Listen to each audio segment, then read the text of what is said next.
And I didn't remember this until I was in case, when I was a student case. And I looked across the street and I said, "What is that?"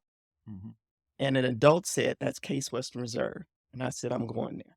My counselors kept saying, "You need a backup school. There's no guarantee that you're going to get in the Right, case." And I was like, "They don't know me. right. I'm going to case." I just knew I'm going to case. There Mhm. was a teacher, and it was the major work program. And I was in a math class. And there was some concept that he was writing on the blackboard, and I didn't understand it. And he said, "If you don't know that," he said, "if you don't understand that, you don't belong here." And there were only 8 of us in the class, and these were all like my best friends. And so I was so embarrassed by that comment. Mhm. So what I did was I picked up my books and I marched it back of the class. And I was like, "I'm just not going to learn anymore," Mhm. thinking that it's going to hurt his little feelings. Guess what? I had a D in math. Every math class I had after that, I had a D. A's and everything else, but math, I had a D. That's why Kay said no. Wow. So unbeknownst to me, the chair of the math department, she found me and she said, "You have an interview with Case Western Reserve." I said, "What?" And she said, "I called them." And I was like, "Okay." So I went and I talked to them, and then they conditionally admitted me, Hmm. and I had to get a C or above in math. Wow. Okay. I wound up, when I got to case, I got an A because it was never an issue of ability. It was my attitude about what this man said to me. And when I told him that case admitted me, his exact words were, "Oh, I guess they need black students," just like that. I was like, "Oh, okay." Now, fast forward years later, I have my master's.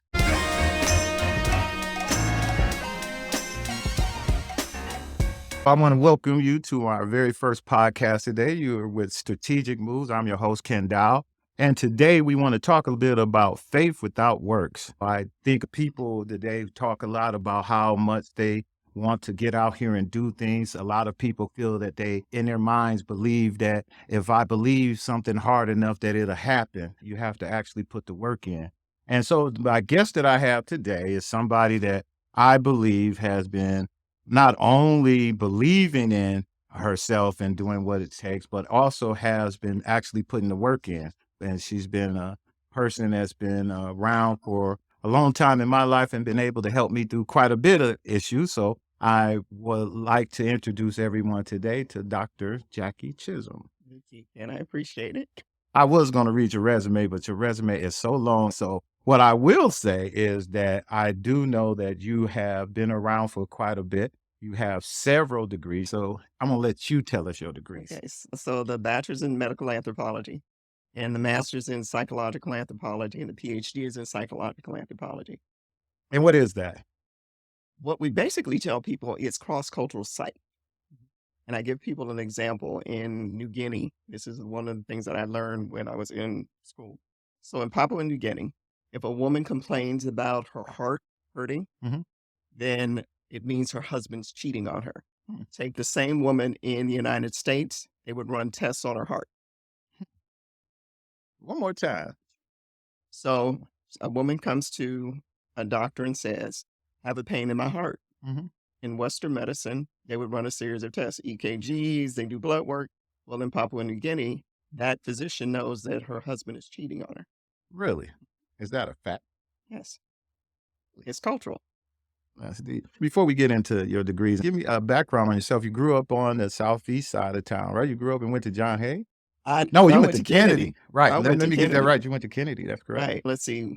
My father and mother lived on Skull. That's where I was Oh, born. okay. And then we moved from Scoville to 93rd. This was after my mom got a divorce. Mm. 93rd in Kinsman, Mhm. then 123rd in Kinsman, and then 143rd in Kinsman. So that's where I was when I went to Kennedy. It was Wow. 143rd in Kinsman. Boy, doing kids, man. You say your mom and dad got a divorce, so They you. got a divorce because of domestic violence. Oh, so you grew up single parent with your mom, Mhm.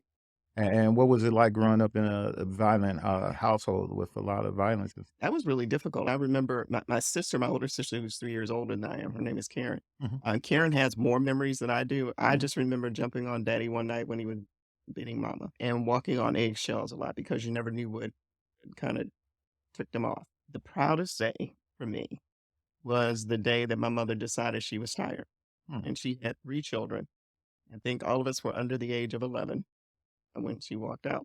And my father, he would go to work, but every Friday he'd come home, change clothes, and we wouldn't see him again until Monday. And because he was spending time with his other family, he had a woman and her children he was taking care of. And during one of these weekends, my mother packed all our stuff, Wow. put his stuff on we used to live on the second floor of a house, Mhm. packed his stuff in a garbage bag and put it on the porch, and we were gone. So Wow. when he came home Monday, we were gone. Really? That was one of my proudest moments of my mom. That took a lot to be a single parent with 3 children under the age of 11, Mhm. and her husband, for whatever reason, decided that he didn't want the responsibility. Better yet, he wanted the responsibility of another woman's family. He Mm. didn't want the responsibility of his own children, and she That had to left. be hurtful. Yes, she was, but what I think she made the decision that it was hard raising 3 small children by herself. She didn't drive, Mhm. so she used to take buses. She used to work at charity. She was a surgical technician, and she started dating this guy who was the son of these people who had a store. Before there was credit cards, you used to get credit at a store. Correct. Okay, so the store was down the street from where we lived, Mhm. and my mother used to go there and get credit so we'd have some food. Mhm. And so she met him. She decided to marry him, and I Mm. think the reason she decided to marry him was to put a roof over her children's head. Mhm. The problem was he was an alcoholic. Mm. So we went from domestic violence in the household to alcoholic. There were times you didn't know if he was going to burn the house down. I laugh about it now, but it wasn't fun. And people would say, "Oh, I saw your stepfather staggering down the street," and I would say, "That's not my stepfather; it's my mother's husband." I Right. had nothing to do with that. There was one time I distinctly remember with him. He, at some point, I assume we're going to get into this conversation.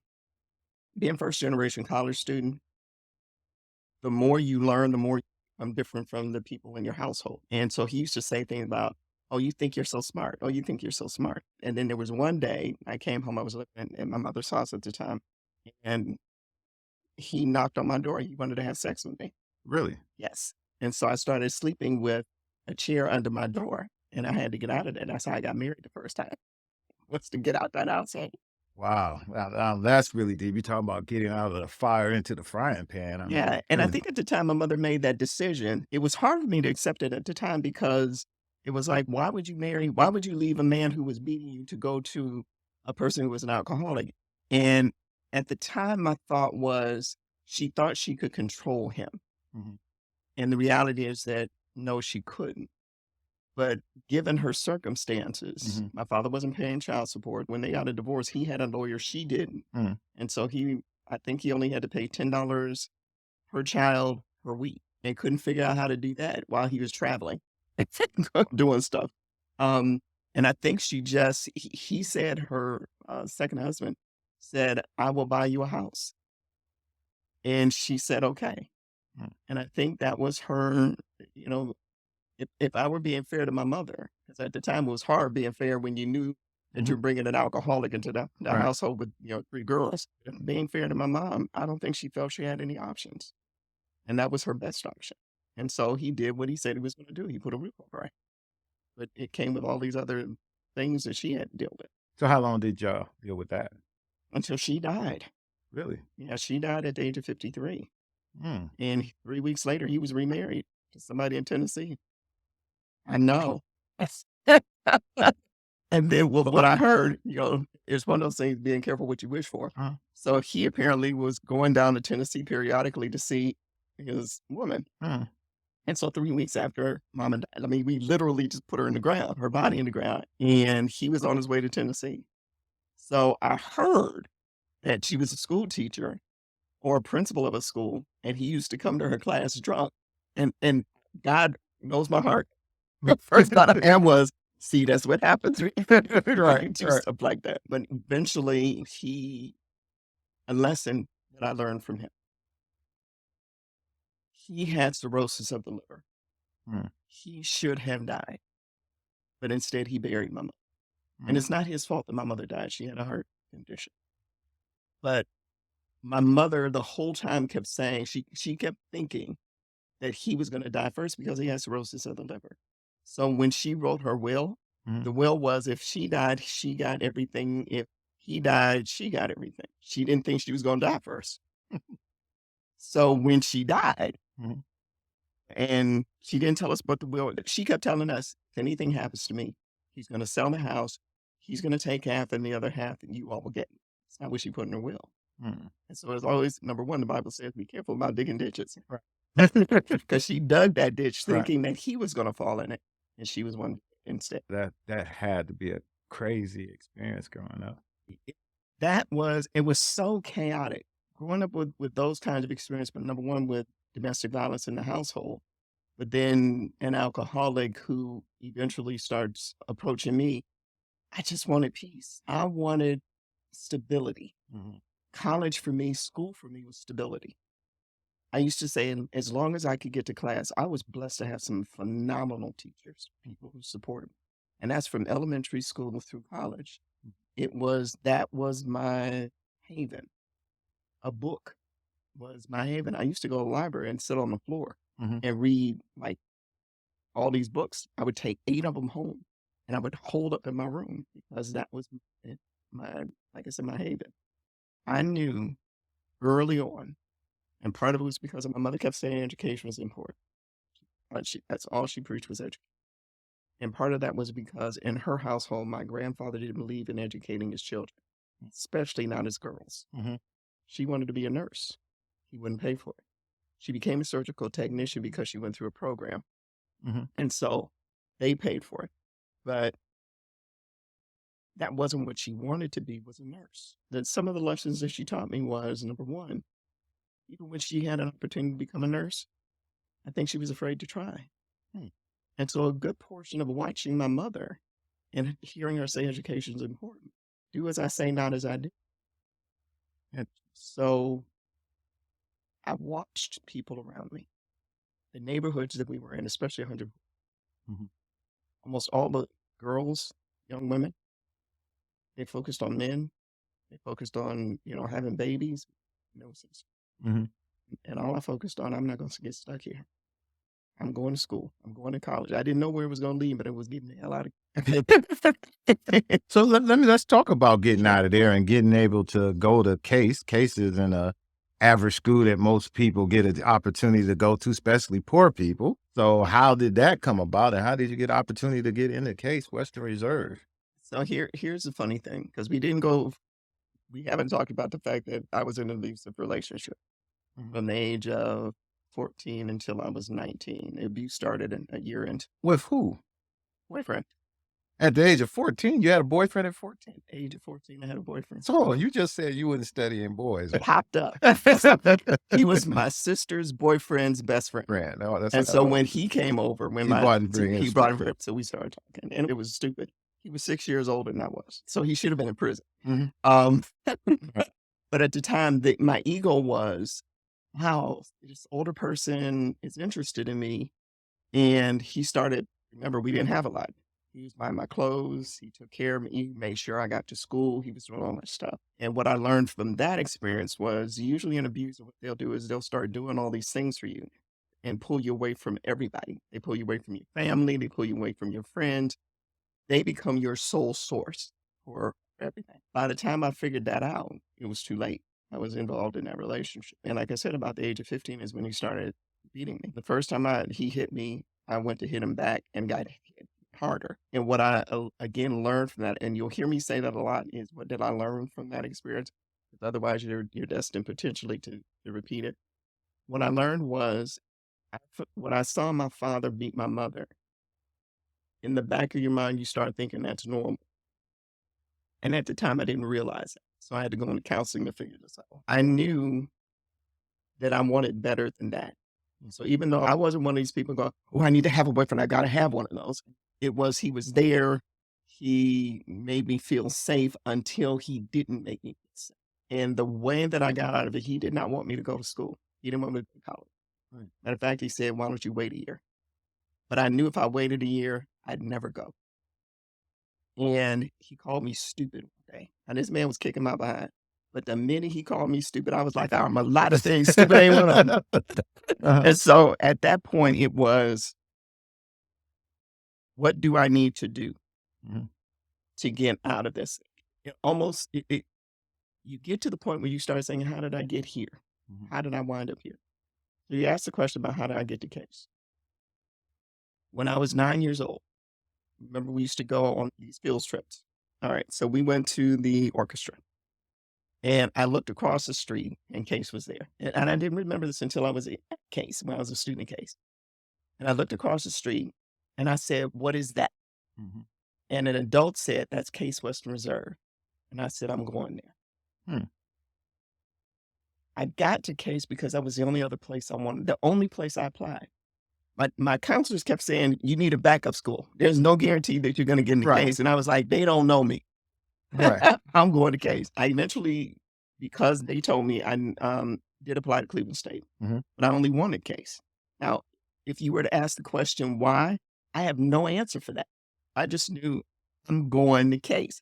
Mm. If I'm staying in Cleveland, I should tell you I'm a little on the bougie side. I don't know, but my attitude had always been, if that is the best place to go, I won't go to the I best won't place. go there. Why wouldn't I? Mhm. Yeah. So I applied, and they turned me down. Mhm. I got this flash letter. Another story, real quick. There Mhm. was a teacher in Kennedy, Mhm. and it was the major work program, and I was in the Right. math class, and there was some concept that he was writing on the blackboard, and I didn't understand it. And he said, "If you don't know that," he said, "if you don't understand that, you don't belong here."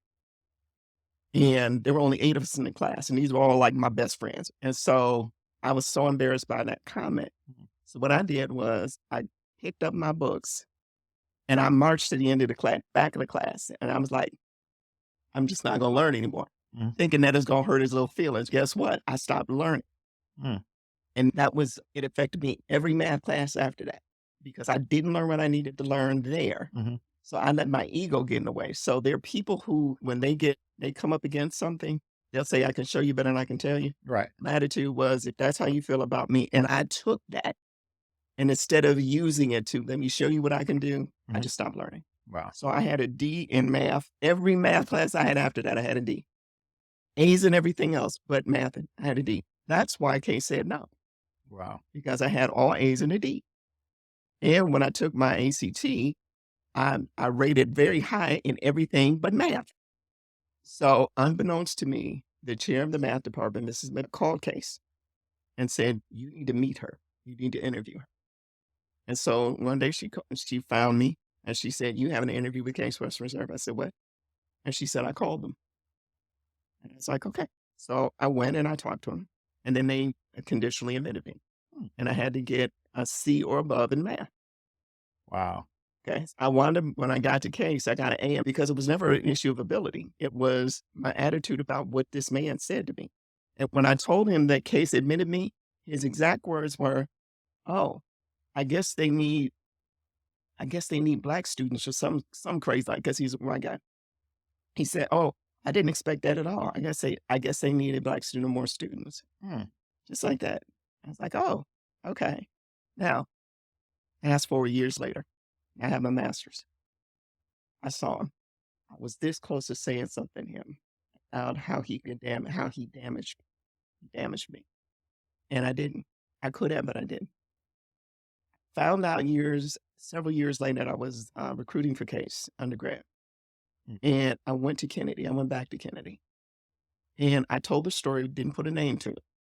And a student came to me afterwards and said, "Was that," I'm not going to use his name now, "was that?" And I said, "It is." The person said he did the same thing to me. In that moment, I wrote a Mhm. letter Mhm. to Department of Education for Cleveland schools Mm. and said, you have known for years that this man is a problem." I said, and I gave the example of what happened with me and the fact that I went back to the school 20 years later. Wow. And he's still And there. this man, and the damage that he's done, I think they allowed him to retire, but they knew.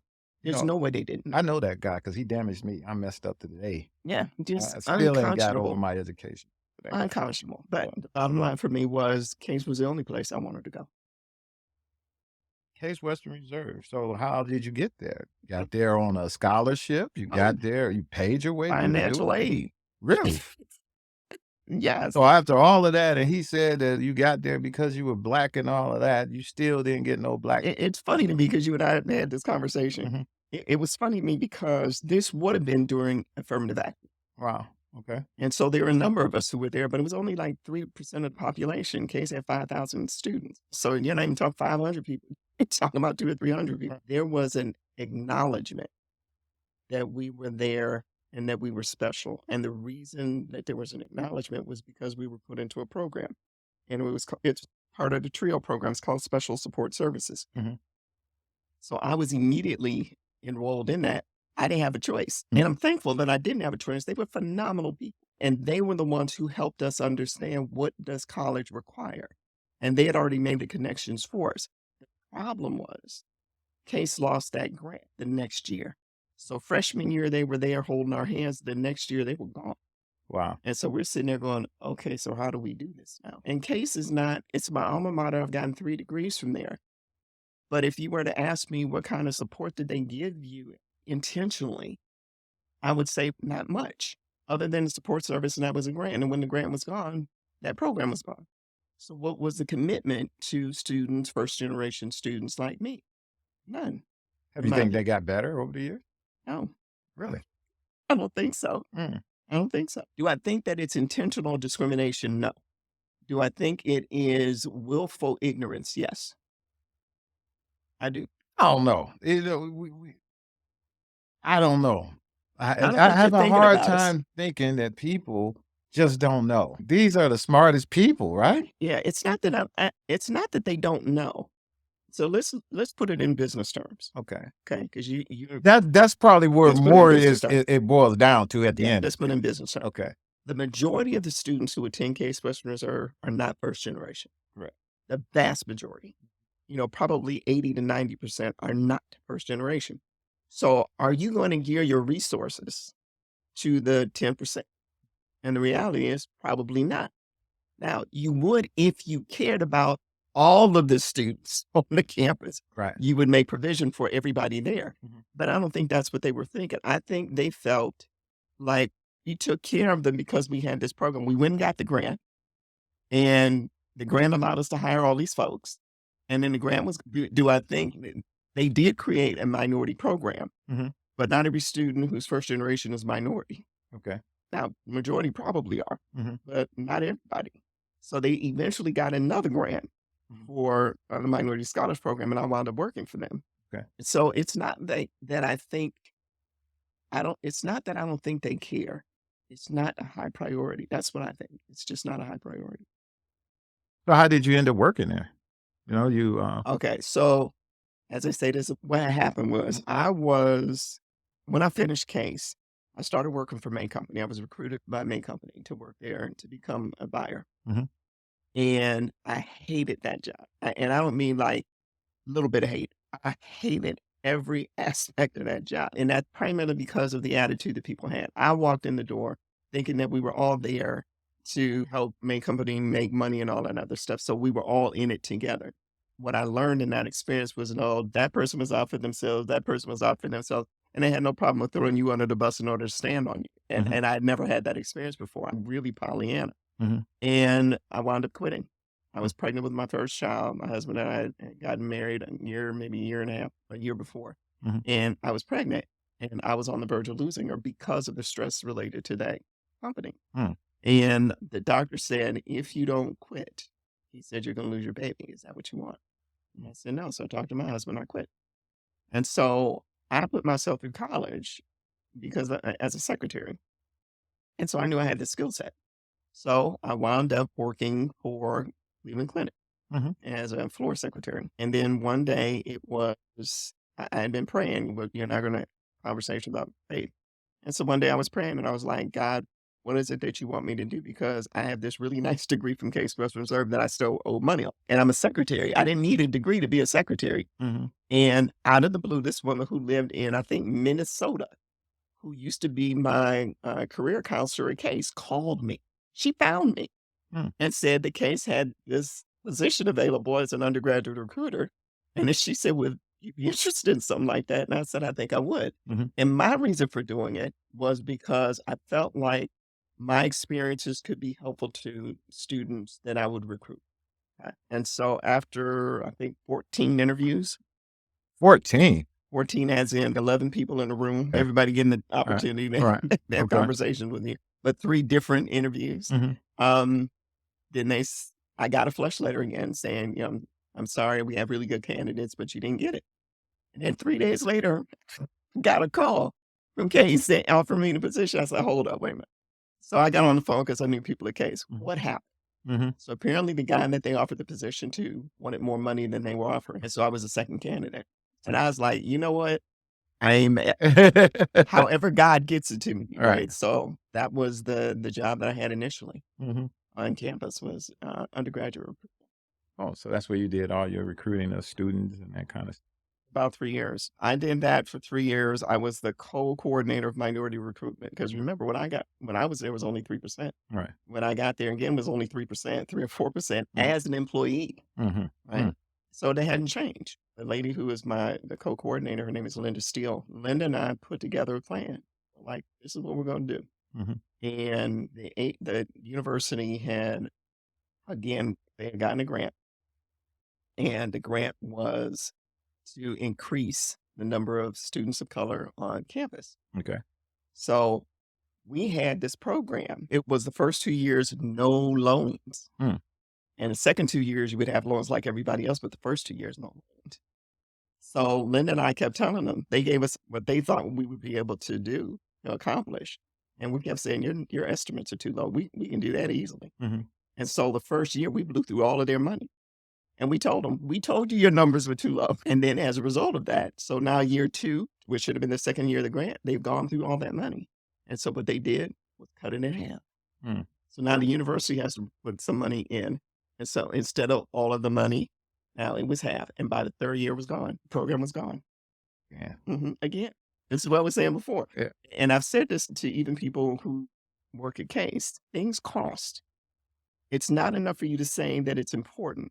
Anything that's important, you invest money in it. And it's not like they don't have it. They're sitting on $1 billion endowment. That's correct. So if this was really of interest to them, serious about it, it would have endowed it.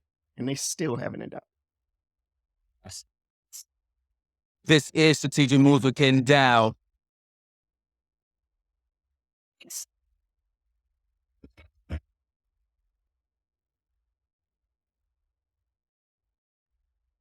This is Strategic Moves with Ken Dow.